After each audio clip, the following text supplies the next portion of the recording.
We're back with Francis, Hanegan, Lyon, Paxton, and today is October 16th, 2010.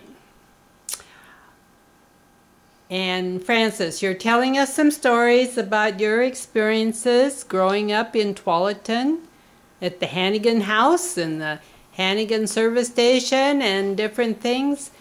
What's your first recollection of being around your dad and around the service station? Pumping gas, or did you help out? I did. I helped out a lot, but the first recollections I made when I'd come home from school, I'd always stop by the service station and see if Charlie was there. Remember, did you ever meet Charlie? Tell me about Charlie. Old Charlie? Yeah. Well, he was always there, and he was always giving me a bad time, and I was giving him a bad time too, because we had this Model A, the Model T, this little Model T, and I drove it when I was 12. You did? And yes, I did. And I'd drive up the street, and Charlie'd see me, and he'd shake his finger at me. Francis, you know better than that. You take that car home right now and park it. I said, okay, Charlie, see you later. So I'd continue with what I was doing, and then I'd come back. Now, who was Charlie? Was he? He was a marshal. The marshal. Oh, okay. He said, I could throw you in jail for that. But you don't, I said, you don't have a jail. So where would you put me? He used to get back at me though, because when we lived down that other street from where we live now, lived it the last time. We had a house way down at the end of the street, and it was my privilege to take Alan up to the store to walk. So we would do real well until we'd run into Charlie. And then Charlie would say, Alan, aren't you tired? Yeah, he says, I sure am. Well, he says, I think if I was you, I'd just sit right there and stay there until she picked you up and took you. And so he did. And that's what he did. So Charlie'd walk off just laughing his head off. And I'd end up carrying Alan the rest of the way to the store, to the service station. That Charlie, he was something else. I'd get back at him every once in a while anyway. So he used to get after me because I used to go to the store and buy Bull Durham for Pa. Oh, yeah. And the papers and stuff. So they would sell them to me, you know. I wasn't very old, but they sold them to me anyway, because they knew that I was getting them for Pa. Yeah. So anyway, when one woman was in there one day, and she said, Mr. Robinson, she says, how old is that lady, that girl? Oh, I don't know, 12, 13, I don't know. He says, and you're selling her tobacco? Oh, yeah, but it's for her dad. Oh, yeah, that's what y'all say. She said, are you sure? Oh, yes, I know. He's just right down the service station, down the street. Yeah. And she takes it right back to him. So, anyway. Yeah. How did Grandpa, what, he rolled his own? Oh, yes. He had the paper, and he laid the paper out on his hand, and then he'd take the sack, and he'd pour some tobacco on the paper, and then he'd take the sack and take his teeth and pull the string so to close it up, to put it in his pocket, and then he says, then he'd start rolling his cigarette. Well, by the time he'd get through that cigarette, it would be about this long. But on each end, it'd have paper. Just, you know, he could light Mm-hmm. So he'd be in a fire half the time, just lighting his cigarette. That was so much fun. Oh dear. Oh. But anyway. Talking about Grandpa, now he was on the fire department, Yes, he was a chief. the first one, Yeah, first fire chief first for fire chief. Tualatin, or Tualatin Fire Fire, fire department, yeah. Okay. Mm. And what year, do you remember what year that would have been? Were you in high school? I was in high school, yes. It'd been in the late 30s, Mm-hmm. you know, somewhere in there, yeah. Mm-hmm. But he did all right. He did a good job.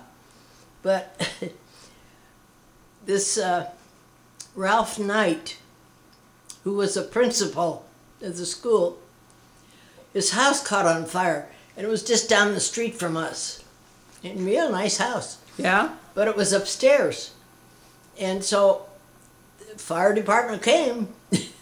Mom and Dad said, come on, let's go. Get up the steps, bring the hose. Let's get. So Ralph Knight didn't like that. That he would just take that hose through his house and put out the fire. You know. So he arranged for them to fire him. Oh, they did. Yeah. Oh, Yeah. no. He said he was too old to be fire chief. Oh. So anyway. Well, then he was mayor of Tualatin, too, was Yes, he? he was Yeah. for a while, and I don't remember. Yeah. I think might have been gone by then. I don't know. Okay. Yeah. I don't But know. he was kind of involved in the city and the politics and yeah. Yeah. Yeah. Okay. Okay. Back to the service station now. What else did you do at the service station? Well, I pumped gas, and it was really a lot of fun because I like to tease the guys when they come in, and they like that too. Yeah. And so they'd pull up to the station and they'd say down, fill it up with a dime.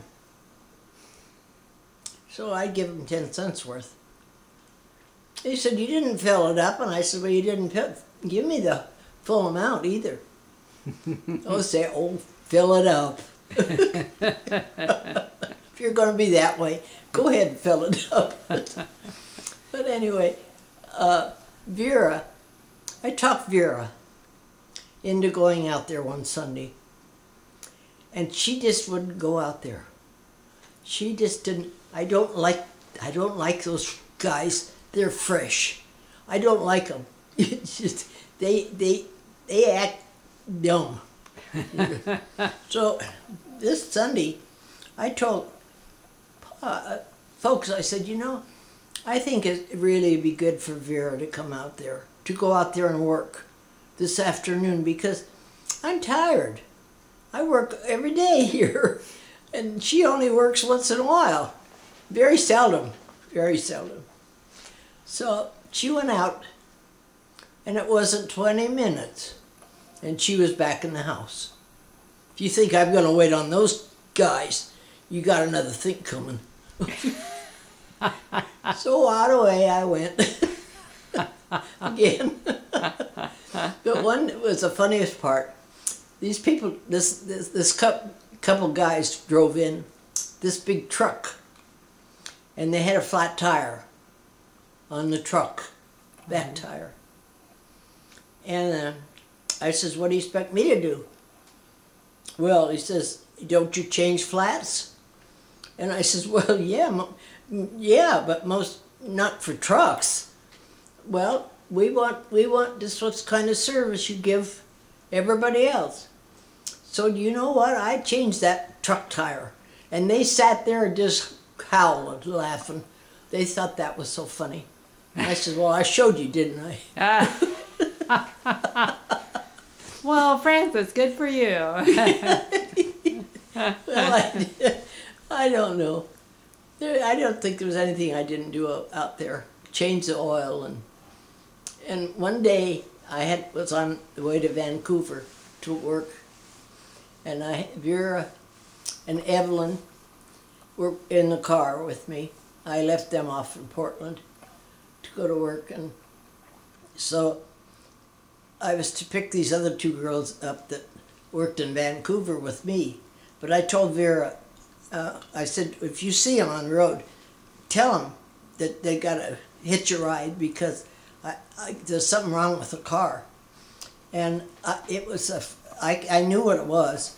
I could tell the flywheel was hitting the pan because it was a terrible noise. Something dropped, you know. Yeah. And so then after everybody got, then I called, I don't know how I got a hold, I guess I went to a neighbor because nobody had phones, you know. No, right. And so I called Pa, and he says, well, okay, I'll come and get you, but you're going to have to work on it. And I said, really? He said, yeah.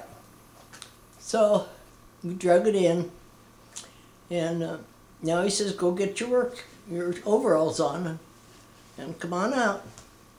We'll tear it apart.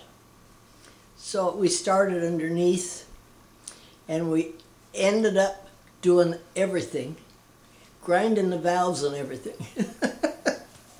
on that car that day. What kind of car was it? Do you remember? It was a Pontiac. It was a Cub Coupe, a 35 Cub Coupe Pontiac. Was it? Okay. Yeah. Oh. It was what we had in Oklahoma, and then we drove it out to Oregon. Oh, yeah. And so, but Pa said, no, you got to do it. It's your car. You got to do it. So, oh my, okay. Now, this was after you were married, right? Oh, no. No. No. Oh, yes, it was. It was. Yeah. It was after George was in Hawaii. In the service. Yeah, and I was working in Vancouver, Washington. Uh-huh. Yeah. Uh-huh. Yeah, it was. Yeah. And so, anyway, even after that, I still helped at the service station because, well, after Elmer and Vic left, and they both left about the same time because Standard Oil got them jobs. Uh-huh. You know, the guys that worked that played golf. Yeah. All these Jews, they got them jobs and everything. They were nice people. Yeah, well, And, good. So then they left. One day, it snowed so hard. It was just deep all over. So Vic says, I've got to go. Standard Oil's sitting down there waiting for me in Portland. I've got to get down there to that service station. Down to Klamath Falls, right? Or in Portland? No, this was in Portland. Oh, in Portland. And so he took the shovel, and he shoveled and he shoveled and he shoveled snow, and he's about 3 feet. And he says, I can't do anymore. And about that time, the phone rang, and it was the oil company, and they said, tell Vic not to worry about getting in. Nobody's moving in Portland either. Oh. Everything snowed in. Yeah. So that was a effort and futility. Yeah. But he tried. Yeah. You know, Yeah. so anyway. But anyway, I always had a lot of muscle Uh-huh. in both hands because pumping that thing. Yeah. I'd get tired with that, and then I use this one. Oh, okay, yeah, you had to pump a handle on the gas pump. Oh yeah, it had a handle, and you pumped it, and it came in from the top to the bottom and filled from the bottom up. Yeah.